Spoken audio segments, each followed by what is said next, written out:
नमस्कार, सत श्री अकाल, आदाब। मेरा नाम मनदीप पुनिया है। ਤੁਸੀਂ ਸੁਣ ਰਹੇ ਹੋ ਪੰਜਾਬੀ ਰੇਡੀਓ ਯੂਐਸਏ। ਮੈਂ ਇੱਕ ਵਾਰ ਫਿਰ ਹਾਜ਼ਰ ਹਾਂ ਨਵੇਂ ਬੁਲਟਨ ਦੇ ਨਾਲ ਤੇ ਸ਼ੁਰੂਆਤ ਕਰਦੇ ਹਾਂ ਅੱਜ ਦੀ ਮੁੱਖ ਖਬਰਾਂ ਤੋਂ। ਪ੍ਰਧਾਨ ਮੰਤਰੀ ਨਰਿੰਦਰ ਮੋਦੀ ਇਟਲੀ ਦੇ ਵਿੱਚ ਹੋਣ ਜਾ ਰਹੀ G7 ਦੇ ਵਿੱਚ ਸ਼ਾਮਲ ਹੋਣ ਜਾ ਰਹੇ ਹਨ। ਇਹਦੇ ਤੇ ਕਾਂਗਰਸ ਨੇ ਨਿਸ਼ਾਨਾ ਸਾਧ ਦੇ ਕੇ ਆਇਆ ਹੈ ਕਿ ਪ੍ਰਧਾਨ ਮੰਤਰੀ ਨਰਿੰਦਰ ਮੋਦੀ ਆਪਣੇ ਡਿਗਰੀ ਇੰਟਰਨੈਸ਼ਨਲ ਇਮੇਜ ਨੂੰ ਬਚਾਉਣ ਵਾਸਤੇ ਇਸ 'ਚ ਸ਼ਾਮਲ ਹੋਣ ਜਾ ਰਹੇ ਹਨ, ਜਦਕਿ ਇੰਡੀਆ ਇਸ G7 ਦਾ ਮੈਂਬਰ ਵੀ ਨਹੀਂ ਹੈ। ਇੰਡੀਆ ਦੇ ਵਿੱਚ ਡਾਕਟਰ ਦੀ ਪੜ੍ਹਾਈ ਵਾਸਤੇ ਹੋਣ ਵਾਲੇ ਐਂਟਰੈਂਸ ਐਗਜ਼ਾਮ ਨੀਟ ਨੂੰ ਲੈ ਕੇ ਖਾਸਾ ਰੌਲਾ ਪੈ ਰਿਹਾ ਹੈ। ਨੀਟ ਦੀ ਪ੍ਰੀਖਿਆ ਨੂੰ ਲੈ ਕੇ ਸਾਰੇ ਵਿਪਕਸ਼ੀ ਆਗੂ ਸਰਕਾਰ ਤੇ ਹਮਲਾ ਕਰ ਰਹੇ ਹਨ ਅਤੇ ਸੁਪਰੀਮ ਕੋਰਟ ਦੇ ਵਿੱਚ ਇਹ ਮਾਮਲਾ ਗਿਆ ਹੋਇਆ ਹੈ। ਸੁਪਰੀਮ ਕੋਰਟ ਨੇ ਵੀ ਨੀਟ ਕਰਾਉਣ ਵਾਲੀ NTA ਤੋਂ ਜਵਾਬ ਮੰਗਿਆ ਹੈ। NTA ਨੇ ਕਿਹਾ ਹੈ ਕਿ ਉਹ 1583 ਬੱਚਿਆਂ ਵਾਸਤੇ ਦੁਬਾਰੇ ਤੋਂ ਇਹ ਐਂਟਰੈਂਸ ਐਗਜ਼ਾਮ ਕਰਾਉਣਗੇ ਕਿਉਂਕਿ ਉਹਨਾਂ ਨੇ ਗਲਤ ਤਰੀਕੇ ਨਾਲ ਉਹਨਾਂ ਨੂੰ ਗ੍ਰੇਸ ਮਾਰਕ ਦਿੱਤੇ ਸੀ। ਚੀਨ ਅਤੇ ਪਾਕਿਸਤਾਨ ਨੇ ਇਕੱਠਾ ਬਿਆਨ ਦੇ ਕੇ ਭਾਰਤ ਨੂੰ ਜੰਮੂ ਕਸ਼ਮੀਰ ਅਤੇ ਲੱਦਾਖ ਵਾਲੇ ਮਾਮਲੇ ਤੇ ਛੇੜਿਆ ਸੀਗਾ।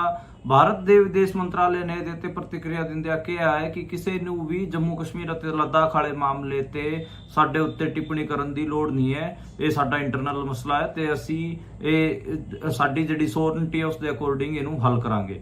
RSS ਦਾ ਮੁੱਖ ਮੰਤਰ ਮੰਨੀ ਜਾਣ ਵਾਲੀ ਆਰਗੇਨਾਈਜ਼ਰ ਮੈਗਜ਼ੀਨ ਦੇ ਵਿੱਚ ਇੱਕ ਲੇਖ ਛਪਿਆ ਜਿਹਦੇ ਵਿੱਚ BJP ਅਤੇ NCP ਦੇ ਅਲਾਈਅੰਸ ਤੇ ਸਵਾਲ ਖੜੇ ਕੀਤੇ ਗਏ ਹਨ। BJP ਤੋਂ ਪੁੱਛਿਆ ਗਿਆ ਹੈ ਕਿ ਉਹਨਾਂ ਨੇ ਕੀ ਸੋਚ ਕੇ ਸ਼ਰਦ ਪਵਾਰ ਵਾਲੀ NCP ਦੇ ਦੋ ਟੋਟੇ ਕਰਕੇ ਅਜੀਤ ਪਵਾਰ ਗੁੱਟ ਨੂੰ ਆਪਣੇ ਨਾਲ ਰਲਾਇਆ ਸੀ। ਦੱਸ ਦਈਏ ਕਿ ਅਲਾਈਅੰਸ ਨੂੰ ਲੈ ਕੇ ਮਹਾਰਾਸ਼ਟਰ ਦੇ ਵਿੱਚ ਖਾਸੇ ਰੋਲੇ ਪੈ ਰਹੇ ਹਨ। ਉੱਥੇ NDA ਦੇ ਅਲਾਈਅੰਸ ਨੂੰ ਉਹਨਾਂ ਵਧੀਆ ਰਿਜ਼ਲਟ ਨਹੀਂ ਮਿਲ ਸਕਿਆ ਜਿੰਨੀ ਉਹਨਾਂ ਦੀ ਚਾਹਤ ਸੀਗੀ। ਉੱਤਰ ਪ੍ਰਦੇਸ਼ ਦੀ ਸਮਾਜਵਾਦੀ ਪਾਰਟੀ ਦੇ ਵੱਡੇ ਆਗੂ ਅਖਿਲੇਸ਼ ਯਾਦਵ ਨੇ ਆਪਣੀ ਵਿਧਾਨ ਸਭਾ ਸੀਟ ਕਰਲ ਤੋਂ ਇਸਤੀਫਾ ਦੇ ਕੇ ਸੰਸਦ ਦੀ ਸੀਟ ਰੱਖਣ ਦਾ ਫੈਸਲਾ ਲਿਆ ਹੈ। ਦੱਸ ਦਈਏ ਕਿ ਅਖਿਲੇਸ਼ ਯਾਦਵ ਇਸ ਵਾਰ ਕਨੌਜ ਸੀਟ ਤੋਂ ਸੰਸਦ ਚੁਣੇ ਗਏ ਹਨ ਤੇ ਉਹ ਉੱਤਰ ਪ੍ਰਦੇਸ਼ ਵਿਧਾਨ ਸਭਾ ਦੇ ਵਿੱਚ ਲੀਡਰ ਆਫ ਆਪੋਜੀਸ਼ਨ ਵੀ ਸੀ ਤੇ ਉਹ ਕਰਲ ਵਿਧਾਨ ਸਭਾ ਤੋਂ ਚੁਣ ਕੇ ਆਏ ਸੀ, ਪਰ ਉਹਨਾਂ ਨੇ ਕਰਲ ਵਿਧਾਨ ਸਭਾ ਤੋਂ ਆਪਣੀ ਵਿਧਾਇਕੀ ਤੋਂ ਇਸਤੀਫਾ ਦੇ ਦਿੱਤਾ ਤੇ ਹੁਣ ਸਮਾਜਵਾਦੀ ਪਾਰਟੀ ਦੀ ਨੁਮਾਇੰਦਗੀ ਲੋਕ ਸਭਾ ਦੇ ਵਿੱਚ ਕਰਨਗੇ।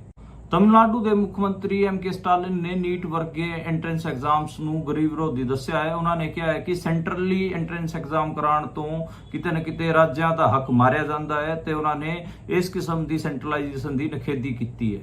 ਆਉਣ ਵਾਲੀ 24 ਜੂਨ ਨੂੰ 18ਵੀਂ ਲੋਕ ਸਭਾ ਦਾ ਪਹਿਲਾ ਸੈਸ਼ਨ ਬੁਲਾਇਆ ਗਿਆ ਹੈਗਾ। ਇਹਨਾਂ ਚੋਣਾਂ ਦੇ ਵਿੱਚ ਜਿਹੜੇ MP ਚੁਣ ਕੇ ਆਏ ਹਨ ਉਹਨਾਂ ਨੂੰ ਸ਼ਪਥ ਦਿਵਾਈ ਜਾਊਗੀ ਤੇ ਇਸ ਪਹਿਲੇ ਸੈਸ਼ਨ 'ਚ ਮੁਲਕ ਦੀ ਰਾਸ਼ਟਰਪਤੀ ਦ੍ਰੌਪਦੀ ਮੁਰਮੂ ਵੀ ਸ਼ਾਮਿਲ ਰਹੂਗੀ ਤੇ ਉਹ MPs ਨੂੰ ਸ਼ਪਥ ਸਹੁੰ ਚੁਕਵਾਊਗੀ। ਕੁਵੈਤ ਦੇ ਦੱਖਣੀ ਅਹਿਮਦ ਗਵਰਨੇਟ ਦੀ ਇੱਕ ਰਿਹਾਇਸ਼ੀ ਬਿਲਡਿੰਗ 'ਚ ਅੱਗ ਲੱਗਣ ਕਰਕੇ ਉੱਥੇ 49 ਬੰਦਿਆਂ ਦੀ ਮੌਤਾਂ ਹੋ ਗਈਆਂ ਹਨ ਤੇ 50 ਬੰਦੇ ਗੰਭੀਰ ਤੌਰ ਤੇ ਜ਼ਖਮੀ ਹਨ। ਉਹਨਾਂ 49 ਬੰਦਿਆਂ ਵਿੱਚ 40 ਬੰਦੇ ਭਾਰਤ ਦੇ ਹਨ ਜਿਨ੍ਹਾਂ ਦੀ ਮੌਤ ਹੋਈ ਹੈ ਤੇ ਭਾਰਤ ਸਰਕਾਰ ਨੇ ਉਹਨਾਂ ਬੰਦਿਆਂ ਨੂੰ 2-2 ਲੱਖ ਰੁਪਏ ਦੇਣ ਦੀ ਘੋਸ਼ਣਾ ਕੀਤੀ ਹੈ। ਇਹ ਸੀਗੀਆਂ ਅੱਜ ਦੀਆਂ ਮੁੱਖ ਖਬਰਾਂ ਤੇ ਇਹਨਾਂ ਖਬਰਾਂ ਦਾ ਹੁਣ ਆਪਾਂ ਕਰਾਂਗੇ ਵਿਸ਼ਲੇਸ਼ਣ ਤੇ ਵਿਸ਼ਲੇਸ਼ਣ ਤੋਂ ਬਾਅਦ ਆਪਾਂ ਮੁਲਕ ਦੀ ਦਲਿਤ ਰਾਜਨੀਤੀ ਬਾਰੇ ਵੀ ਡਿਸਕਸ਼ਨ ਕਰਾਂਗੇ। ਤੇ ਸ਼ੁਰੂਆਤ ਕਰਦੇ ਹਾਂ ਆਪਾਂ ਪਹਿਲੀ ਖਬਰ ਤੋਂ। ਜਿਹੜੀ ਪਹਿਲੀ ਖਬਰ ਹੈ ਕਿ ਉਹ ਰਿਲੇਟਡ ਹੈ ਪ੍ਰਧਾਨ ਮੰਤਰੀ ਨਰਿੰਦਰ ਮੋਦੀ ਨਾਲ। ਮੈਂ ਕੱਲ ਵੀ ਦੱਸਿਆ ਸੀਗਾ ਕਿ ਪ੍ਰਧਾਨ ਮੰਤਰੀ ਨਰਿੰਦਰ ਮੋਦੀ ਇਸ ਵਾਰ ਹੋਣ ਜਾ ਰਹੇ G7 ਦੇ ਵਿੱਚ ਹਿੱਸਾ ਲੈਣ ਜਾ ਰਹੇ ਹਨ ਤੇ ਇਹ ਇਟਲੀ ਦੇ ਵਿੱਚ ਹੋ ਰਿਹਾ ਹੈ ਤੇ ਹਾਲਾਂਕਿ ਜਿਹੜਾ ਇੰਡੀਆ ਮੁਲਕ G7 ਦਾ ਹਿੱਸਾ ਨਹੀਂ ਹੈ, ਪਰ ਉਹਨਾਂ ਨੂੰ ਇੱਕ ਇਨਵਾਈਟਡ ਮੈਂਬਰ ਦੇ ਤੌਰ ਤੇ ਬੁਲਾਇਆ ਗਿਆ ਹੈਗਾ, ਉਹਨਾਂ ਨੂੰ ਦੇਖਣ ਵਾਸਤੇ ਬੁਲਾਇਆ ਗਿਆ ਹੈਗਾ ਤੇ ਇਹਦੇ ਤੇ ਕਾਂਗਰਸ ਨੇ ਨਿਸ਼ਾਨਾ ਸਾਧਿਆ ਕਿ ਹੈ ਕਿ ਪ੍ਰਧਾਨ ਮੰਤਰੀ ਨਰਿੰਦਰ ਮੋਦੀ ਇਸ ਕਿਸਮ ਦੇ ਜਿਹੜੇ ਫੋਰਨ ਟ੍ਰਿਪ ਹੈਗਾ ਉਹ ਆਪਣੀ ਇੰਟਰਨੈਸ਼ਨਲ ਇਮੇਜ ਨੂੰ ਸੁਧਾਰਨ ਵਾਸਤੇ ਕਰ ਰਹੇ ਹਨ। ਉਹਨਾਂ ਦੀ ਜਿਹੜੀ ਇੰਟਰਨੈਸ਼ਨਲ ਇਮੇਜ ਹੈ ਉਹ ਖਾਸੀ ਥੱਲੇ ਡਿੱਗੀ ਹੋਈ ਹੈ, ਇਸ ਕਰਕੇ ਉਹਨੂੰ ਚਮਕਾਉਣ ਵਾਸਤੇ ਤੇ ਲੋਕਾਂ 'ਚ ਆਪਣਾ ਇੱਕ ਹਿਸਾਬ ਨਾਲ ਰੁਤਬਾ ਕਾਇਮ ਕਰਨ ਵਾਸਤੇ ਉਹ ਇਹ ਸਾਰੇ ਕਿਸਮ ਦੇ ਟ੍ਰਿਪ ਕਰ ਰਹੇ ਹਨ। ਉਹਨਾਂ ਨੇ ਕਿਹਾ ਕਾਂਗਰਸ ਦੇ ਜੈਰਾਮ ਰਮੇਸ਼ ਨੇ ਇਹਦੇ ਤੇ ਖੁੱਲ ਕੇ ਟਿੱਪਣੀ ਕੀਤੀ। ਉਹਨਾਂ ਨੇ ਕਿਹਾ ਕਿ ਪ੍ਰਧਾਨ ਮੰਤਰੀ ਜਦੋਂ ਮਨਮੋਹਨ ਹੁੰਦੇ ਸੀਗੇ ਉਹਨਾਂ ਦਾ ਰੁਤਬਾ ਅੱਡ ਕਿਸਮ ਦਾ ਸੀ, ਉਹ ਵੀ G7 ਕੰਟਰੀਜ਼ ਨੇ ਉਹਨਾਂ ਨੂੰ ਸੱਦਿਆ ਸੀਗਾ ਤੇ ਉੱਥੇ ਉਹ ਕੋਈ ਠੋਸ ਕੰਮ ਕਰਨ ਗਏ ਸੀ। ਉਹਨਾਂ ਦਾ ਕਲਾਈਮੇਟ ਚੇਂਜ ਤੇ ਇੱਕ ਵਧੀਆ ਸਮਝੌਤਾ ਵੀ ਹੋਇਆ ਸੀ ਇਟਲੀ ਵਾਲਿਆਂ ਨਾਲ ਤੇ ਇਸ ਵਾਰ ਜਿਹੜਾ ਨਰਿੰਦਰ ਮੋਦੀ ਹੈ ਤਾਂ ਖਾਲੀ ਉਹੀ ਹਵਾ ਛੱਕਣ ਵਾਸਤੇ ਜਾ ਰਿਹਾ ਹੈ ਤੇ ਆਪਣੀ ਜਿਹੜੀ ਇੰਟਰਨੈਸ਼ਨਲ ਇਮੇਜ ਹੈ ਉਹਨੂੰ ਸੁਧਾਰਨ ਵਾਸਤੇ ਕਿਤੇ ਨਾ ਕਿਤੇ ਇਹਦੇ ਵਿੱਚ ਸ਼ਾਮਿਲ ਹੋ ਰਿਹਾ ਹੈ। ਇਹ ਤੋਂ ਜਿਹੜੀ ਦੂਜੀ ਖਬਰ ਦੀ ਗੱਲ ਕਰੀਏ ਉਹ ਹੈਗੀ ਆ ਨੀਟ ਐਗਜ਼ਾਮ ਬਾਰੇ। ਨੀਟ ਐਗਜ਼ਾਮ ਆਪਾਂ ਨੂੰ ਪਤਾ ਹੈ ਕਿ ਜਿਹੜੇ ਇੰਡੀਆ ਦੇ ਵਿੱਚ ਮੈਡੀਕਲ ਦੀ ਪੜ੍ਹਾਈ ਵਾਸਤੇ ਜ਼ਰੂਰੀ ਹੈ, 12ਵੀਂ ਕਲਾਸ ਤੋਂ ਬਾਅਦ ਹੁੰਦਾ ਹੈ, ਉਸ ਤੋਂ ਬਾਅਦ ਹੀ MBBS ਦੇ ਵਿੱਚ ਦਾਖਲਾ ਮਿਲਦਾ ਹੈ ਤੇ ਇਹਦੇ ਵਿੱਚ ਇਸ ਵਾਰ ਇੰਡੀਆ ਦੇ ਵਿੱਚ ਖਾਸਾ ਵੱਡਾ ਘਪਲਾ ਹੋਇਆ ਹੈ। ਕਈ ਸਟੂਡੈਂਟਸ ਨੂੰ ਗ੍ਰੇਸ ਮਾਰਕਸ ਮਿਲੇ ਨੇ ਤੇ ਪੇਪਰ ਲੀਕ ਹੋਣ ਦੀਆਂ ਖਬਰਾਂ ਵੀ ਤੈਰਦੀਆਂ ਰਹੀਆਂ। ਹਰ ਵਾਰ ਨੀਟ ਐਗਜ਼ਾਮ ਤੇ ਰੌਲਾ ਪੈਂਦਾ ਹੀ ਪੈਂਦਾ ਹੈ ਤੇ ਇਸ ਵਾਰ ਵੀ ਪੈ ਰਿਹਾ ਹੈ। ਤਕਰੀਬਨ 1600 ਬੱਚਿਆਂ ਨੂੰ ਗ੍ਰੇਸ ਮਾਰਕਸ ਦਿੱਤੇ ਗਏ ਹਨ ਤੇ ਇਹ ਮਾਮਲਾ ਸੁਪਰੀਮ ਕੋਰਟ ਦੇ ਵਿੱਚ ਗਿਆ ਹੋਇਆ ਹੈ। ਸੁਪਰੀਮ ਕੋਰਟ ਨੇ ਨੀਟ ਤੋਂ ਜਿਹੜਾ ਨੀਟ ਕਰਾਉਣ ਵਾਲੀ ਏਜੰਸੀ ਹੈ NTA ਤੋਂ ਇਹਦਾ ਜਵਾਬ ਮੰਗਿਆ ਤੇ NTA ਨੇ ਇੱਕ ਕਦਮ ਪਿੱਛੇ ਲੈ ਕੇ ਕਿਤੇ ਨਾ ਕਿਤੇ ਇਹ ਕਿਹਾ ਹੈ ਕਿ ਅਸੀਂ ਜਿਹੜੇ 1600 ਬੱਚਿਆਂ ਨੂੰ ਅਸੀਂ ਗ੍ਰੇਸ ਮਾਰਕਸ ਦਿੱਤੇ ਸੀਗੇ ਉਹਨਾਂ ਦੀ ਜਿਹੜਾ ਉਹਨਾਂ ਵਾਸਤੇ ਐਗਜ਼ਾਮ ਦੁਬਾਰਾ ਕਰਾਵਾਂਗੇ। ਉਹਨਾਂ ਦਾ 23 ਜੂਨ ਨੂੰ ਦੁਬਾਰਾ ਐਗਜ਼ਾਮ ਲੈ ਰਹੇ ਹਾਂ। ਜਿਹੜੇ ਆਪੋਜੀਸ਼ਨ ਦੇ ਲੀਡਰਸ ਹੈਗੇ ਆ ਉਹ ਵੀ ਲਗਾਤਾਰ ਇਸ ਤੇ ਬਿਆਨ ਦੇ ਰਹੇ ਹਨ। ਮੈਂ ਸਾਰਿਆਂ ਦੇ ਬਿਆਨ ਸੁਣ ਰਿਹਾ, ਈਵਨ ਜਿਹੜੇ ਕਾਂਗਰਸ ਦੇ ਅਧਿਕਸ਼ ਹੈਗੇ, ਕਾਂਗਰਸ ਦੇ ਪ੍ਰਧਾਨ ਹੈਗੇ ਮਲਿਕਾਰਜੁਨ ਖੜਗੇ, ਉਹਨਾਂ ਨੇ ਤਾਂ ਇਹ ਕਿਹਾ ਕਿ ਇਹਦੀ CBI ਜਾਂਚ ਹੋਣੀ ਚਾਹੀਦੀ। ਪਰ ਜਿਹੜਾ ਸਭ ਤੋਂ ਜ਼ਿਆਦਾ ਪੋਲੀਟੀਕਲੀ ਕਰੈਕਟ ਬਿਆਨ ਮੈਨੂੰ ਲੱਗਿਆ ਉਹ ਤਮਿਲਨਾਡੂ ਦੇ CM MK ਸਟਾਲਿਨ ਦਾ ਲੱਗਿਆ। ਉਹਨਾਂ ਨੇ ਕਿਹਾ ਕਿ ਨੀਟ ਵਰਗੀ ਜਿਹੜੇ ਐਗਜ਼ਾਮਸ ਹੈਗੇ ਆ ਐਂਟਰੈਂਸ ਵਾਸਤੇ ਉਹ ਗਰੀਬ ਵਿਰੋਧੀ ਹੈਗੇ ਆ, ਕਿਉਂਕਿ ਇੱਕ ਤਾਂ ਉਹਨਾਂ ਨੇ ਇਸ 'ਚ 2-3 ਨੁਕਤੇ ਗਣਵਾਏ। ਉਹਨਾਂ ਨੇ ਕਿਹਾ ਕਿ ਇੱਕ ਤਾਂ ਇਹ ਜਿਹੜੇ ਗਰੀਬ ਰਾਜ ਹੈ, ਗਰੀਬ ਸੂਬੇ ਹੈਗੇ ਆ ਇੰਡੀਆ ਦੇ, ਉਹਨਾਂ ਵਾਸਤੇ ਤਾਂ ਇਹ ਫੇਵਰੇਬਲ ਹੈ ਹੀ ਨਹੀਂ। ਤੇ ਉਹਨਾਂ ਨੇ ਕਿਹਾ ਕਿ ਇਹ ਐਂਟੀ ਫੈਡਰਲਿਜ਼ਮ ਹੈ। ਉਹਨਾਂ ਨੇ ਕਿਹਾ ਕਿ ਇਹ ਸੈਂਟਰਲਾਈਜ਼ ਤਰੀਕੇ ਨਾਲ ਇਹ ਐਂਟਰੈਂਸ ਐਗਜ਼ਾਮ ਕਰਾਉਂਦੇ ਨੇ, ਜਿਹਦੇ 'ਚ ਕਿਤੇ ਨਾ ਕਿਤੇ ਜਿਹੜੇ ਦਿੱਲੀ ਦੇ ਵਿੱਚ ਬੈਠੇ ਕੋਚਿੰਗ ਲੈ ਕੇ ਪੜ੍ਹਨ ਵਾਲੇ ਜਿਹੜੇ ਬੱਚੇ ਹੈਗੇ ਉਹ ਟੌਪ ਕਰ ਜਾਂਦੇ ਨੇ, ਤੇ ਜਿਹੜੇ ਤਮਿਲਨਾਡੂ ਵਰਗੇ ਕੋਸਟਲ ਇਲਾਕਿਆਂ ਤੋਂ ਜਿਹੜੇ ਬੱਚੇ ਆਉਂਦੇ ਨੇ ਜਾਂ ਫਿਰ ਆਦੀਵਾਸੀਆਂ ਦੇ ਬੱਚੇ ਹੋ ਗਏ, ਹੋਰ ਜਿਹੜੇ ਮੁਲਕ ਦੇ ਅੱਡ ਇਲਾਕਾ ਤੋਂ ਆਉਣ ਵਾਲੇ ਬੱਚੇ ਇਹਦੇ 'ਚ ਸਫਲ ਨਹੀਂ ਹੋ ਪਾਉਂਦੇ। ਤਾਂ ਇਸ ਕਰਕੇ ਉਹਨਾਂ ਨੇ ਇਸ ਸੈਂਟਰਲੀ ਜਿਹੜੇ ਐਗਜ਼ਾਮ ਆਰਗੇਨਾਈਜ਼ ਕਰਵਾਏ ਜਾਂਦੇ ਨੇ ਇੰਡੀਆ ਦੇ ਵੱਲੋਂ ਉਹਨਾਂ ਦਾ ਵਿਰੋਧ ਕੀਤਾ। ਉਹਨਾਂ ਨੇ ਕਿਹਾ ਕਿ ਐਂਟੀ ਫੈਡਰਲਿਜ਼ਮ ਹੈ ਤੇ ਇਹ ਸੈਂਟਰਲਾਈਜੇਸ਼ਨ ਕਿਤੇ ਨਾ ਕਿਤੇ ਸੂਬਿਆਂ ਦੇ ਵਧਾਧਿਕਾਰਾਂ ਤੇ ਖਤਰਾ ਵੀ ਹੈ ਤੇ ਉਹਨਾਂ ਨੇ ਇਹਦੀ ਨਖੇਦੀ ਕੀਤੀ ਹੈ। ਮੈਂ ਪਹਿਲਾਂ ਵੀ ਦੱਸਿਆ ਕਿ ਜਿਹੜੇ ਨੌਨ ਹਿੰਦੀ ਸਪੀਕਿੰਗ ਸਟੇਟਸ ਆ ਉਹਨਾਂ ਦੇ ਵਿੱਚ ਇੰਡੀਆ ਦੇ ਵਿੱਚ ਫੈਡਰਲਿਜ਼ਮ ਦਾ ਨੁਕਤਾ ਖਾਸਾ ਸਟਰੋਂਗ ਹੈਗਾ ਤੇ ਉਹ ਹਰ ਵਾਰ ਫੈਡਰਲਿਜ਼ਮ ਦੀ ਗੱਲ ਕਰਦੇ ਨੇ। ਤੇ MK ਸਟਾਲਿਨ ਨੇ ਵੀ ਇਹ ਵਧੀਆ ਮੁੱਦਾ ਚੁੱਕਿਆ ਹੈ ਕਿ ਦਿੱਲੀ ਦੇ ਵਿੱਚ ਕੋਈ ਏਜੰਸੀ ਬੈਠ ਕੇ ਟੈਸਟ ਡਿਜ਼ਾਈਨ ਕਰ ਰਹੀ ਹੈ ਤੇ ਉਹਦੇ 'ਚ ਤਮਿਲਨਾਡੂ ਦੇ ਬੱਚੇ ਨੂੰ ਅਤੇ ਦਿੱਲੀ ਦੇ ਬੱਚੇ ਨੂੰ ਬਰਾਬਰ ਤੋਲਿਆ ਜਾ ਰਿਹਾ ਹੈ। ਇਹ ਜਮਾ ਵੀ ਸਹੀ ਨਹੀਂ ਹੈ। ਦਿੱਲੀ ਦੇ ਵਿੱਚ ਅੱਡ ਕਿਸਮ ਦਾ ਮਾਹੌਲ ਹੈ ਤਾਂ ਤਮਿਲਨਾਡੂ ਦੇ ਵਿੱਚ ਅੱਡ ਕਿਸਮ ਦਾ ਮਾਹੌਲ ਹੈ। ਤੇ ਮੈਨੂੰ ਲੱਗਦਾ ਹੈ ਕਿ ਸਟੇਟ ਵਾਈਜ਼ ਇਸ ਕਿਸਮ ਦੇ ਜਿਹੜੇ ਐਗਜ਼ਾਮ ਹੈਗੇ ਆ ਬੱਚਿਆਂ ਵਾਸਤੇ ਹੋਣੇ ਚਾਹੀਦੇ ਤਾਂ ਕਿ ਅੱਡ ਸਟੇਟਾਂ ਦੇ ਬੱਚਿਆਂ ਨੂੰ ਅੱਡ ਪੈਮਾਨਿਆਂ ਤੇ ਤੋਲਿਆ ਜਾ ਸਕੇ। ਈਵਨ ਜਿਹੜੇ ਤਮਿਲਨਾਡੂ ਦੇ ਬੱਚੇ ਹੈਗੇ ਉਹ ਤਾਂ ਹਿੰਦੀ ਵੀ ਨਹੀਂ ਜਾਣਦੇ। ਦਿੱਲੀ ਦੇ ਵਿੱਚ ਤਾਂ ਜਿਹੜੀ ਆਮ ਬੋਲਚਾਲ ਦੀ ਭਾਸ਼ਾ ਉਹ ਹਿੰਦੀ ਹੈਗੀ ਆ ਤੇ ਇਸ ਕਰਕੇ ਜਿਹੜੇ ਗੈਰ ਹਿੰਦੀ ਭਾਸ਼ੀ ਸੂਬੇ ਹੈਗੇ ਉਹਨਾਂ ਦੇ ਜਿਹੜੇ ਨੁਕਤੇ ਹੈਗੇ ਇਸ ਕਿਸਮ ਦੀਆਂ ਚੀਜ਼ਾਂ ਤੇ ਉਹ ਜਾਇਜ਼ ਨੁਕਤੇ ਹੈਗੇ ਤੇ ਉਹਨਾਂ ਤੇ ਗੱਲ ਹੋਣੀ ਚਾਹੀਦੀ। ਤੇ ਜਿਹੜੇ ਐਗਜ਼ਾਮਸ ਹੈਗੇ ਸੈਂਟਰਲੀ ਕੰਡਕਟ ਨਹੀਂ ਕਰਾਏ ਜਾਣੇ ਚਾਹੀਦੇ ਬਲਕਿ ਸੂਬਿਆਂ ਨੂੰ ਇਹਦਾ ਅਧਿਕਾਰ ਦਿੱਤਾ ਜਾਣਾ ਚਾਹੀਦਾ। ਉਸ ਤੋਂ ਜਿਹੜੀ ਅਗਲੀ ਖਬਰ ਦੀ ਗੱਲ ਕਰੀਏ ਉਹ ਚੀਨ ਅਤੇ ਪਾਕਿਸਤਾਨ ਦੇ ਇੱਕ ਸੰਯੁਕਤ ਬਿਆਨ ਬਾਰੇ ਹੈਗੇ ਆ। ਦੋਵਾਂ ਨੇ ਇਕੱਠਾ ਬਿਆਨ ਦਿੱਤਾ ਸੀਗਾ ਤੇ ਉਹਦੇ 'ਚ ਕਿਤੇ ਪਾਕਿਸਤਾਨ ਵਾਲਿਆਂ ਨੇ ਇਹ ਕਿਹਾ ਸੀਗਾ ਕਿ ਜਿਹੜਾ ਤਾਈਵਾਨ ਉਹ ਚੀਨ ਦਾ ਹਿੱਸਾ ਹੈ ਤੇ ਚੀਨ ਵਾਲਿਆਂ ਨੇ ਇਹ ਕਿਹਾ ਸੀਗਾ ਕਿ ਜਿਹੜਾ ਜੰਮੂ ਕਸ਼ਮੀਰ ਤੇ ਪਾਕਿਸਤਾਨ ਨੇ ਕਬਜ਼ਾ ਕਰ ਰੱਖਿਆ ਉਹਦਾ ਨਿਪਟਾਰਾ ਕਿਤੇ ਨਾ ਕਿਤੇ ਸੰਯੁਕਤ UN ਦੇ ਵਿੱਚ ਹੋਣਾ ਚਾਹੀਦਾ। ਇਸ ਬਿਆਨ ਤੇ ਇੰਡੀਆ ਦਾ ਵੀ ਇੱਕ ਵਰਜਨ ਸਾਹਮਣੇ ਆਇਆ। ਇੰਡੀਆ ਦੀ ਜਿਹੜੀ ਫੋਰਨ ਮਿਨਿਸਟਰੀ ਉਹਨੇ ਕਿਹਾ ਹੈ ਕਿ ਇਹ ਸਾਡਾ ਇੰਟਰਨਲ ਮਸਲਾ ਹੈਗਾ ਤੇ ਸਾਡੀ ਦੀ ਸੋਵਰਨਿਟੀ ਵਾਲਾ ਮਾਮਲਾ ਹੈਗਾ। ਇਹਦੇ ਬਾਰੇ ਦੂਜਿਆਂ ਨੂੰ ਕਹਿਣ ਦਾ ਕੋਈ ਵੀ ਕਿਤੇ ਨਾ ਕਿਤੇ ਹੱਕ ਨਹੀਂ ਹੈ। ਤੇ ਮੈਨੂੰ ਲੱਗਦਾ ਕਿ ਜਿਹੜਾ ਚੀਨ, ਪਾਕਿਸਤਾਨ ਅਤੇ ਆਪਾਂ ਭਾਰਤ ਕਹੀਏ, ਇਹਨਾਂ ਤਿੰਨਾਂ ਮੁਲਕਾਂ ਨੇ ਕਿਤੇ ਨਾ ਕਿਤੇ ਕਈ ਸਾਰੀ ਥਾਵਾਂ ਇਦਾਂ ਦੀਆਂ ਦੱਬੀਆਂ ਹੋਈਆਂ ਨੇ ਜਿੱਥੇ ਉੱਥੋਂ ਦੇ ਵਸਨੀਕਾਂ ਦਾ ਆਪਣਾ ਇੰਡੀਪੈਂਡੈਂਟ ਹੱਕ ਹੈ। ਪਰ ਇਹ ਤਿੰਨੋਂ ਹੀ ਮੁਲਕ ਆਪਣੇ ਡਿਪਲੋਮੈਸੀ ਵਾਸਤੇ ਇਹਨਾਂ ਥਾਵਾਂ ਨੂੰ ਆਪਣੇ ਅਕੋਰਡਿੰਗਲੀ ਵਰਤਦੇ ਰਹਿੰਦੇ ਨੇ ਤੇ ਉਹਨਾਂ ਦੇ ਲੋਕਾਂ ਨੂੰ ਉਹਨਾਂ ਦਾ ਹੱਕ ਦਿੰਦੇ ਹੀ ਨਹੀਂ। ਤੇ ਇਹਦੇ ਤੇ ਵੀ ਕੋਈ ਗੱਲ ਹੋਣੀ ਚਾਹੀਦੀ ਕਿ ਤਿੰਨੇ ਮੁਲਕ ਕਿਵੇਂ ਕਿਤੇ ਨਾ ਕਿਤੇ ਜਿਹੜੇ ਛੋਟੇ ਸੂਬੇ ਹੈਗੇ ਆ ਉਹਨਾਂ ਤੇ ਕਿਸ ਕਿਸਮ ਦਾ ਉਹਨਾਂ ਦਾ ਰਵੱਈਆ ਰਹਿੰਦਾ ਹੈ। ਤੇ ਇਹ ਕਨਫਲਿਕਟਿੰਗ ਜਿਹੜੇ ਏਰੀਆਜ਼ ਹੈਗੇ, ਕਨਫਲਿਕਟ ਏਰੀਆਜ਼ ਹੈਗੇ, ਔਰ ਉੱਥੇ ਇੱਕ ਨਿਯਮ ਤਾਂ ਇਹ ਬਣਦਾ ਕਿ ਉੱਥੇ ਰਾਈਟ ਟੂ ਸੈਲਫ ਡਿਟਰਮੀਨੇਸ਼ਨ ਹੋਣਾ ਚਾਹੀਦਾ, ਉੱਥੇ ਵੋਟਿੰਗ ਕਰਾਣੀ ਚਾਹੀਦੀ ਕਿ ਉਹ ਕੀ ਇੰਡੀਆ ਨਾਲ ਰਹਿਣਾ ਚਾਹੁੰਦੇ ਨੇ ਜਾਂ ਪਾਕਿਸਤਾਨ ਨਾਲ ਜਾਣਾ ਚਾਹੁੰਦੇ ਨੇ ਜਾਂ ਚਾਈਨਾ ਨਾਲ ਜਾਣਾ ਚਾਹੁੰਦੇ ਨੇ, ਇੰਡੀਪੈਂਡੈਂਟ ਆਪਣਾ ਇੱਕ ਅੱਡ ਤੋਂ ਮੁਲਕ ਐਸਟੈਬਲਿਸ਼ ਕਰਨਾ ਚਾਹੁੰਦੇ ਨੇ। ਪਰ ਇਸ ਕਿਸਮ ਦੀ ਕੋਈ ਵੀ ਚੀਜ਼ ਨਹੀਂ ਹੁੰਦੀ ਤੇ ਕਿਤੇ ਨਾ ਕਿਤੇ ਜਿਹੜਾ ਸਾਰੇ ਮੁਲਕ ਇਹ ਤਿੰਨੋਂ ਹੀ ਮੁਲਕ ਆਪਣਾ ਦਾਅਵਾ ਕਰਦੇ ਰਹਿੰਦੇ ਨੇ ਤੇ ਉੱਥੋਂ ਦੇ ਲੋਕਾਂ ਦੀ ਕੋਈ ਵੀ ਆਵਾਜ਼ ਬਾਹਰ ਨਹੀਂ ਹੁੰਦੀ, ਇੰਡੀਪੈਂਡੈਂਟ ਉਹਨਾਂ ਦੀ ਵੌਇਸ ਕੋਈ ਵੀ ਉੱਠਣ ਵੀ ਨਹੀਂ ਦਿੰਦੇ। ਉਸ ਤੋਂ ਜਿਹੜੀ ਅਗਲੀ ਖਬਰ ਦੀ ਗੱਲ ਕਰੀਏ ਉਹ ਹੈਗੀ ਆ ਮਹਾਰਾਸ਼ਟਰ ਦੇ ਵਿੱਚ ਪੈ ਰਹੇ ਪੋਲੀਟੀਕਲ ਰੋਲੇ ਦੀ। ਦੇਖੋ ਮਹਾਰਾਸ਼ਟਰ ਦੇ ਵਿੱਚ ਆਪਾਂ ਨੂੰ ਪਤਾ ਕਿ NDA ਦਾ ਅਲਾਈਅੰਸ ਸੀਗਾ ਸ਼ਿਵ ਸੈਨਾ ਏਕਨਾਥ ਸ਼ਿੰਦੇ ਵਾਲੇ ਗੁੱਟ ਨਾਲ ਤੇ ਅਜੀਤ ਪਵਾਰ ਵਾਲੀ NCP ਨਾਲ, ਤੇ ਉੱਥੇ ਉਹ ਇੰਨਾ ਵਧੀਆ ਪਰਫਾਰਮ ਨਹੀਂ ਕਰ ਪਾਏ। ਉੱਥੇ ਕਾਂਗਰਸ ਨੇ, ਉद्धਵ ਠਾਕਰੇ ਵਾਲੀ ਸ਼ਿਵ ਸੈਨਾ ਨੇ ਅਤੇ ਸ਼ਰਦ ਪਵਾਰ ਵਾਲੀ NCP ਨੇ ਵਧੀਆ ਪਰਫਾਰਮ ਕੀਤਾ ਹੈ। ਤੇ ਉੱਥੇ ਰੋਲਾ ਚੋਣਾਂ ਤੋਂ ਤੁਰੰਤ ਬਾਅਦ ਕਿਉਂ ਪੈ ਰਿਹਾ, ਉਹਦਾ ਇੱਕ ਰੀਜ਼ਨ ਇਹ ਹੈ ਕਿ ਇਸੇ ਸਾਲ ਉੱਥੇ ਵਿਧਾਨ ਸਭਾ ਦੇ ਚੋਣ ਵੀ ਹੋਣੇ ਹਨ। ਆਪਾਂ ਨੂੰ ਪਤਾ ਕਿ ਹਰਿਆਣੇ ਦੇ ਵਿੱਚ ਇਸੇ ਸਾਲ ਵਿਧਾਨ ਸਭਾ ਦੇ ਚੋਣ ਹੋਣੇ ਹਨ ਤੇ ਇੱਕ ਮਹਾਰਾਸ਼ਟਰ ਦੇ ਵਿੱਚ ਵੀ ਚੋਣ ਹੈਗੇ ਆ, ਤੇ ਇਸ ਕਰਕੇ ਉੱਥੇ 3-4 ਮਹੀਨਿਆਂ ਬਾਅਦ ਹੀ ਚੋਣ ਹੋਣ ਕਰਕੇ ਹੁਣ ਤੋਂ ਹੀ ਰੌਲਾ ਪੈ ਰਿਹਾ ਹੈ। ਤੇ ਉੱਥੇ ਜਿਹੜੀ RSS ਦਾ ਮੁੱਖ ਪੱਤਰ ਹੈਗਾ ਆਰਗੇਨਾਈਜ਼ਰ ਮੈਗਜ਼ੀਨ, ਉਸ 'ਚ ਕਿਤੇ ਨਾ ਕਿਤੇ RSS ਦੇ ਜਿਹੜੇ ਬੰਦੇ ਹੈਗੇ ਆ ਉਹ ਅਜੀਤ ਪਵਾਰ ਤੇ ਅਤੇ ਉਹਨਾਂ ਦੀ NCP ਪਾਰਟੀ ਤੇ ਹਮਲਾ ਕਰ ਰਹੇ ਹਨ। ਉਹ ਕਹਿ ਰਹੇ ਨੇ ਕਿ BJP ਨੂੰ ਕੀ ਲੋੜ ਸੀਗੀ ਇਸ ਕਿਸਮ ਦੇ ਦਲ ਬਦਲੂ ਬੰਦਿਆਂ ਨਾਲ ਅਲਾਈਅੰਸ ਕਰਨ ਦੀ, ਇਹਦਾ ਨੁਕਸਾਨ ਹੋਇਆ ਤੇ BJP ਦਾ ਜਿਹੜਾ ਵਧੀਆ ਕਾਡਰ ਸੀਗਾ ਉਹਨੂੰ ਮੌਕਾ ਨਹੀਂ ਲੱਗ ਪਾਇਆ। ਤੇ ਇਸ ਕਿਸਮ ਦੀਆਂ ਗੱਲਾਂ ਲਗਾਤਾਰ ਹੋ ਰਹੀਆਂ ਹਨ। ਹਾਲਾਂਕਿ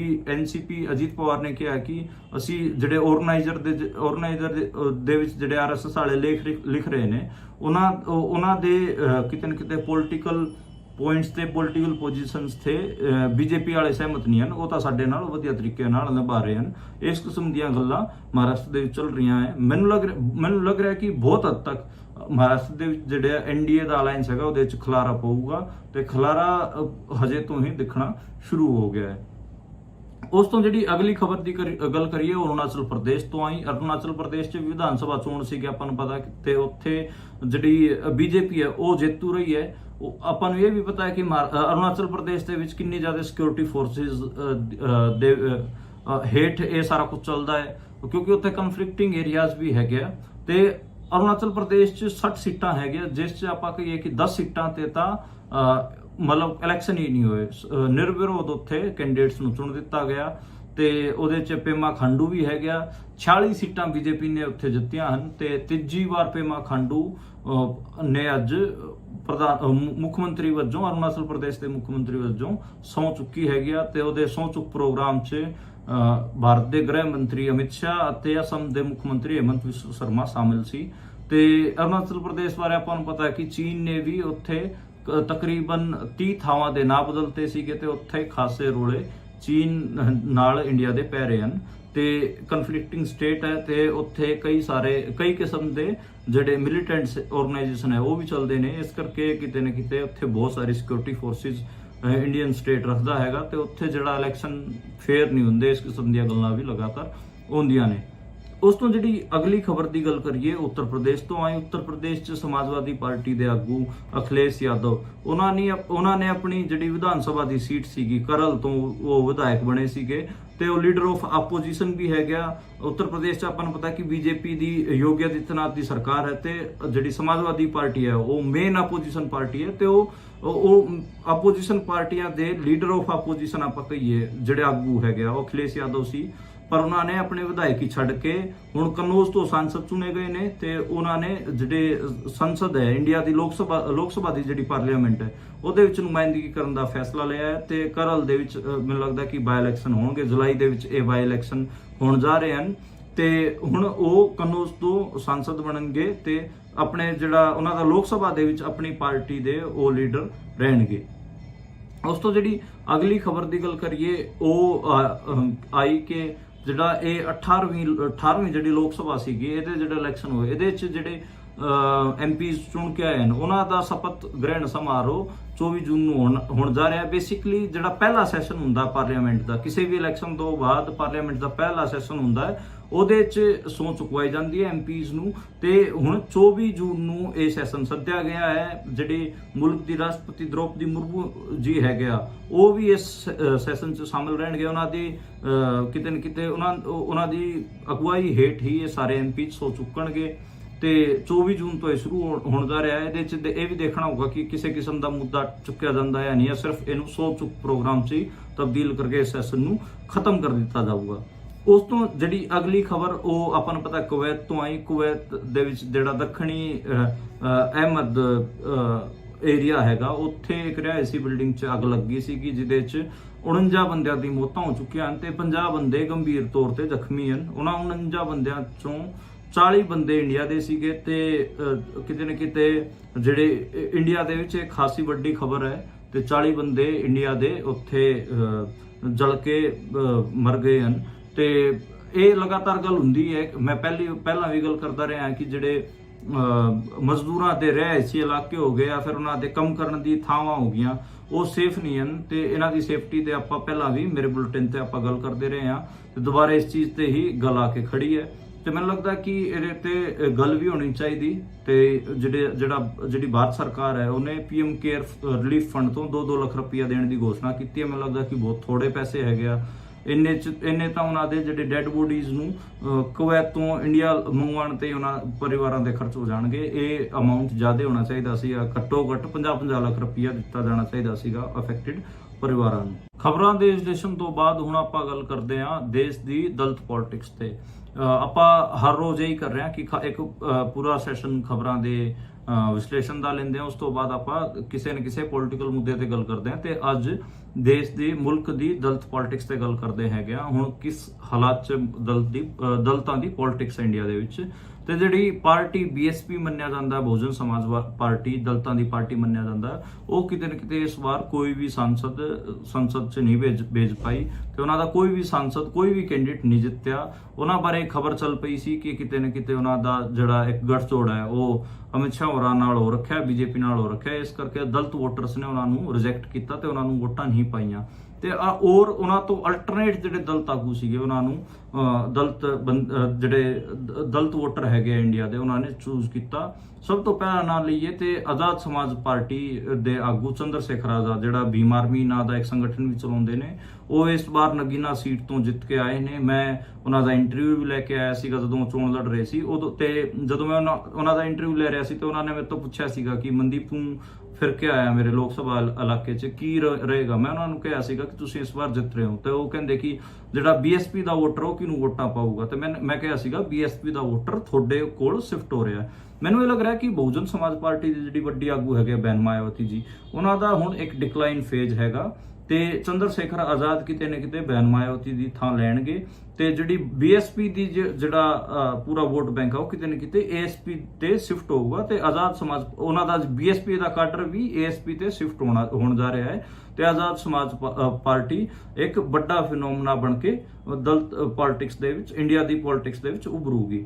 ਉਹਦਾ ਇੱਕ ਰੀਜ਼ਨ ਇਹ ਵੀ ਰਿਹਾ ਕਿ ਜਿਹੜਾ BSP ਦੇ ਆਕਾਸ਼ ਆਨੰਦ ਸੀਗੇ, ਮਾਇਆਵਤੀ ਜੀ ਦੇ ਭਤੀਜੇ, ਉਹਨਾਂ ਨੂੰ ਇੱਕ ਤਾਂ ਉਹਨਾਂ ਦੇ ਪਦ ਤੋਂ ਹਟਾ ਦਿੱਤਾ ਗਿਆ, ਉਹਨਾਂ ਤੇ ਪੁਲਿਸ ਕੇਸ ਕਰਾ ਦਿੱਤਾ ਗਿਆ। ਇਸ ਕਰਕੇ ਦਲਿਤ ਵੋਟਰਸ ਨੂੰ ਲੱਗਿਆ ਕਿ ਬੈਂਜੀ ਹੋਰੀ ਦਾ ਅਮਿਤ ਸ਼ਾਹ ਹੋਰਾਂ ਨਾਲ ਸੈਟਿੰਗ ਕਰਕੇ ਤੇ ਇਸ ਚੀਜ਼ ਦਾ ਅਸਰ ਕਿਤੇ ਨਾ ਕਿਤੇ BSP ਦੇ ਵੋਟ ਬੈਂਕ ਤੇ ਪਿਆ ਹੈਗਾ ਤੇ ਚੰਦਰ ਸ਼ੇਖਰ ਆਜ਼ਾਦ ਇੱਕ ਵੱਡਾ ਫਿਨੋਮਨਾ ਬਣ ਕੇ ਉਭਰਨਗੇ। ਉਦਾਂ ਜੇ ਕਾਂਗਰਸ ਦੀ ਗੱਲ ਕਰੀਏ ਤੇ ਉਹਦੇ ਚ ਕਿਤੇ ਨਾ ਕਿਤੇ ਉਹਨਾਂ ਦੀ ਆਪਣੀ ਪ੍ਰੈਜ਼ੀਡੈਂਟਸ਼ਿਪ ਹੈਗੀ ਆ, ਯਾਨੀ ਕਿ ਨੈਸ਼ਨਲ ਪ੍ਰੈਜ਼ੀਡੈਂਟ ਮਲਿਕਾਰਜੁਨ ਖੜਗੇ ਨੇ ਬਣਾ ਰੱਖਿਆ ਹੈ ਤੋਂ ਇੱਕ ਦਲਿਤ ਲੀਡਰ ਵਜੋਂ ਵੱਡਾ ਇੱਕ ਫੇਸ ਹੈਗਾ। ਤੇ ਦੂਜੀ ਗੱਲ ਕਰੀਏ ਪੰਜਾਬ ਤੋਂ ਚਰਨਜੀਤ ਸਿੰਘ ਚੰਨੀ ਜਿਨ੍ਹਾਂ ਨੂੰ ਉਹਨਾਂ ਨੇ ਚੀਫ ਮਿਨਿਸਟਰ ਬਣਾਇਆ ਸੀ, ਉਹ ਵੀ ਚੋਣ ਜਿੱਤ ਕੇ ਆਏ ਹਨ ਤੇ ਹਰਿਆਣੇ ਤੋਂ ਕੁਮਾਰੀ ਸ਼ੈਲਜਾ ਸਰਸਾ ਤੋਂ ਚੋਣ ਜਿੱਤੀ ਹੈਗੀ ਆ, ਉਹ ਵੀ ਇੱਕ ਵੱਡਾ ਦਲਿਤ ਚਿਹਰਾ ਹੈਗਾ ਤੇ ਹਰਿਆਣੇ ਦੇ ਵਿੱਚ ਉਹਨਾਂ ਕਾਂਗਰਸ ਪਾਰਟੀ ਨੇ ਜਿਹੜੀ ਆਪਣੀ ਕਮਾਂਡ ਹੈਗੀ ਆ ਉਹ ਇੱਕ ਦਲਿਤ ਚਿਹਰੇ ਨੂੰ ਦੇ ਰੱਖੀ ਹੈ। ਹਰਿਆਣਾ ਦਾ ਜਿਹੜਾ PCC ਦਾ ਪ੍ਰੈਜ਼ੀਡੈਂਟ ਉਦੈ ਬਾਨ, ਉਹ ਵੀ ਇੱਕ ਦਲਿਤ ਕਮਿਊਨਿਟੀ ਤੋਂ ਹੀ ਆਉਂਦਾ ਹੈ ਤੇ ਸੰਜਨਾ ਜਾਟਵ ਭਰਤਪੁਰ ਤੋਂ ਚੋਣ ਜਿੱਤ ਕੇ ਆਏ ਤੇ ਰਾਜਸਥਾਨ ਦੇ ਵਿੱਚ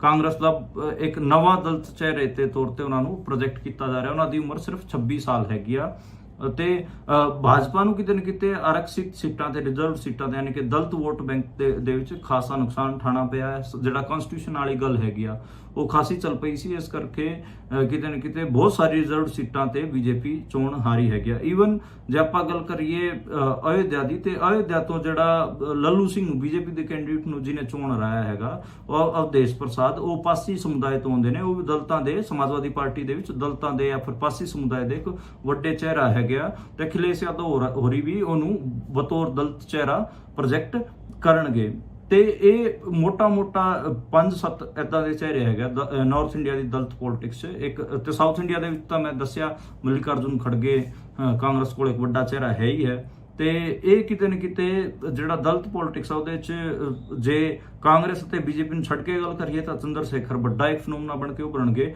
ਤੇ ਕਾਂਗਰਸ ਕਿਤੇ ਨਾ ਕਿਤੇ ਦਲਿਤ ਪੋਲਿਟਿਕਸ ਨੂੰ ਸਾਧਣ 'ਚ ਕਾਮਯਾਬ ਰਹੀ ਹੈ। ਉਹਦਾ ਇੱਕ ਰੀਜ਼ਨ ਉਹਨਾਂ ਨੇ ਜਿਹੜਾ ਸੰਵਿਧਾਨ ਵਾਲਾ ਨੁਕਤਾ ਫੜਿਆ ਸੀਗਾ ਉਹ ਹੈਗਾ ਤੇ ਜਿਹੜੇ ਚਿਹਰੇ ਵੀ ਹੈਗੇ ਦਲਿਤ ਚਿਹਰੇ ਉਹ ਕਾਂਗਰਸ ਦੇ ਵਿੱਚ ਜ਼ਿਆਦਾ ਵੱਡੀ ਮਾਤਰਾ 'ਚ ਜਿੱਤ ਕੇ ਆਏ ਨੇ ਤੇ ਇਸ ਕਰਕੇ ਜਿਹੜੇ ਦਲਿਤਾਂ ਦਾ ਵੋਟ ਬੈਂਕ ਹੈ ਉਹ ਟ੍ਰੈਡੀਸ਼ਨਲੀ ਪਹਿਲਾਂ ਵੀ ਕਾਂਗਰਸ ਕੋਲ ਰਿਹਾ ਹੈ ਤੇ ਲੇਕਿਨ ਆਪਾਂ ਨੂੰ ਪਤਾ ਕਿ 80s ਅਤੇ 90s ਦੇ ਵਿੱਚ ਸਾਹਿਬ ਮਾਨਯਵਰ ਕਾਂਸੀ ਰਾਮ ਹੋਰਾਂ ਨੇ ਜਦੋਂ ਬੀਐਸਪੀ ਸ਼ੁਰੂ ਕੀਤੀ, ਉਦੋਂ ਫਿਰ ਬੀਐਸਪੀ ਕੋਲੋਂ ਵੋਟ ਬੈਂਕ ਚਲਾ ਗਿਆ ਸੀਗਾ, ਪਰ ਇਸ ਵਾਰ ਉਹ ਬੀਐਸਪੀ ਤੋਂ ਵੀ ਵੋਟ ਬੈਂਕ ਟੁੱਟ ਕੇ ਦੁਬਾਰੇ ਕਾਂਗਰਸ ਕੋਲ ਆਇਆ ਹੈ ਤੇ ਆਜ਼ਾਦ ਸਮਾਜ ਪਾਰਟੀ ਇੱਕ ਨਵੀਂ ਉਮੀਦ, ਯਾਨੀ ਕਿ ਜਿਹੜਾ ਚੰਦਰ ਸ਼ੇਖਰ ਆਜ਼ਾਦ ਹੈ ਭੀਮ ਆਰਮੀ ਵਾਲਾ, ਉਹ ਮੁੰਡਾ ਨਵੀਂ ਉਮੀਦ ਦਲਿਤ ਮੁੰਡਿਆਂ ਵਾਸਤੇ ਦਿਖ ਰਿਹਾ ਹੈ ਤੇ ਕਿਤੇ ਨਾ ਕਿਤੇ ਉਹਦੀ ਪੋਲਿਟਿਕਸ ਵੀ ਜ਼ਰੂਰ ਇੰਡੀਆ ਦੇ ਵਿੱਚ ਰਾਈਜ਼ ਕਰੂਗੀ। ਤੇ ਇੱਕ ਇਹ ਦਲਿਤ ਪੋਲਿਟਿਕਸ ਦਾ ਮੋਟਾ ਆਕਲਨ ਸੀਗਾ ਮੇਰਾ, ਤੇ ਖਬਰਾਂ ਦਾ ਵਿਸ਼ਲੇਸ਼ਣ ਵੀ ਮੈਂ ਆਪ ਜੀ ਨੂੰ ਦੱਸਿਆ।